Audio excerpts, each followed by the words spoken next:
Pranimi i Kuranit nga shkencëtarët e lindjes dhe të perëndimit, rreth përputhshmërisë së disa zbulimeve në ekzistencën më të dhënat kuranore. Profesor Jurshudi Kozan, jam shumë i impresionuar me të zbuluarit e së vërtetës në Kuranin famlar. Profesor Zendani na tregon.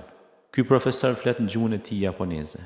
Është profesor Jurshudi Kozan, drejtori i Institutit Astronomik në Tokyo. Në fillim i treguam disa vargje kuranore të cilat flasin për fillimin e krijimit dhe për atë që toka dhe qielli ishin një. Profesor Jurshudi, kur lexoi domethënien e këtyre vargjeve kuranore, filloi të na pyes mbi Kuranin dhe kohën kur ka zbritur ai. I treguam se Kurani ka zbritur para më shumë se 1400 vjetësh. Ne e pyetëm rreth këtyre të vërtetave me të cilat kishin të bënin vargjet kuranore. Ai na u përgjigj dhe pas çdo përgjigje ne i lexonin nga një varg kuranor. I magjepsur dhe i habitur ai tha: vërtet Kurani e përshkruan universin nga pika më e lartë e ekzistencës. Çdo gjë para tij është e hapur. Ai prej të cilit ka ardhur Kurani e sheh çdo gjë në univers. Asgjë s'është e fshehur për ta. E pyetëm për periudhën kohore kur qielli ishte një masë fillestare gazore, na u përgjigj se faktet që vërtetojnë këtë janë të shumta. Tani, thot profesor Kozan, kjo gjë është e bërë dukshme dhe e qartë. Sot ne shohim yjen e qiell, të cilat përbëhen nga kjo masë gazore. Masë e cila është baza e universit, siç shihet, pra dhe në ilustrime, në video, foto. Padyshim që galaktikat e përbëra nga tymi shihen dhe anën e kuqe të galaktikës, e cila gjendet në fillim të flakërimit, kurse në mes ku flaka është e fortë shihet ndërçimi. Kështu pra këto yje të shëndetshme në fillim ishin tym ose masë gazore. I gjithë universi ishte tym ose masë gazore. Profesorit i lexuan vargun kuranor ku thuhet: pastaj Zoti ju drejtua qiellit, i cili ishte tym, dhe atij dhe tokës i tha: nënshtrojuni urdhrin tim me dëshirë ose me dhunë. Ata të dy thanë: po i nënshtrohemi me dëshirë. Surja Fusilet, ajeti 11. Disa dietarë, duke folur mbi fazën fillestare të qiellit, thonë se ai është mjegullnaj. Profesor Jurshudi Kozan thotë se fjala mjegullnaj nuk i përshtatet përshkrimit të bërë me fjalën tym në Kuran, sepse mjegullnaja është e ftohtë, kurse ky tym përmban një sasi nxehtësie. Prandaj përshkrimi më i mirë është në fjalën tym. Pra, kjo që thot profesor Kozan përputhet plotësisht me ajetin kuranor.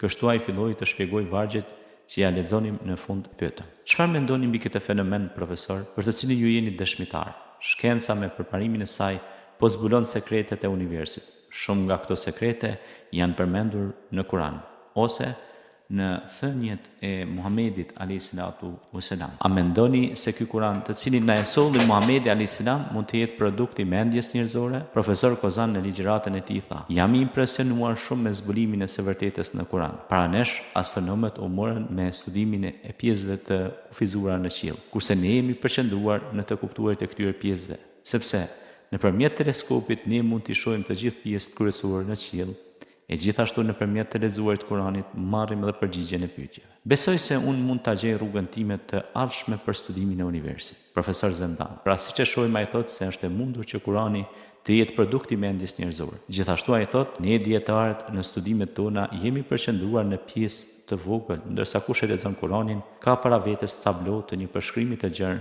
mbi universin. Profesor Kozan gjithashtu tha: unë njoha një metodë të re në studimin e universit. Të duhet ta vështrojmë në mënyrë gjithanshme dhe jo në mënyrë të pjesërishme. Unë do t'i përmbahem kësaj metode dhe pasi lexova Kuranin e u njoha me këto vargje kuranore të cilat flasin mbi universin, zbulova metodën e të studiuarit tim në të ardhmen.